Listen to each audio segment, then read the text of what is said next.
লোটে মাছের রং বাহারি।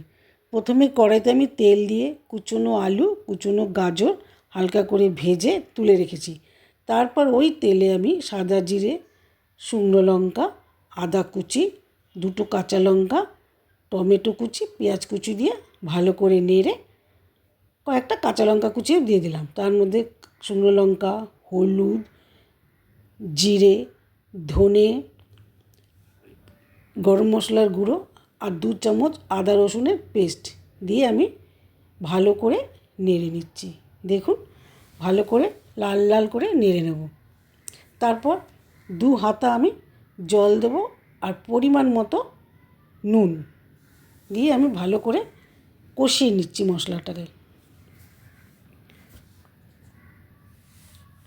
মশলাটা কষানো হয়ে গেলে আমি ওর মধ্যে লোটে মাছগুলি দিয়ে দিলাম। দিয়ে ভালো করে একটু নাড়ব।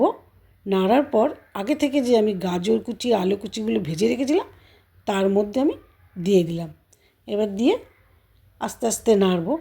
আমি কিন্তু লোটে মাছে জল দেব না, এই গা থেকে জল বেরোয়। দেখুন কেমন জল বেরোচ্ছে। এবার ভালো করে নাড়ব।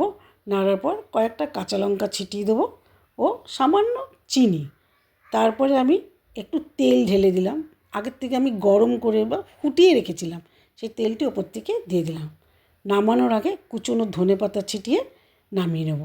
আমার ভিডিওটি যদি আপনাদের ভালো লেগে থাকে তাহলে একটি লাইক ও কমেন্ট করবেন। আর যদি আমার ভিডিওর আপনারা নতুন বন্ধু হয়ে থাকেন তাহলে একটা সাবস্ক্রাইব প্লিজ।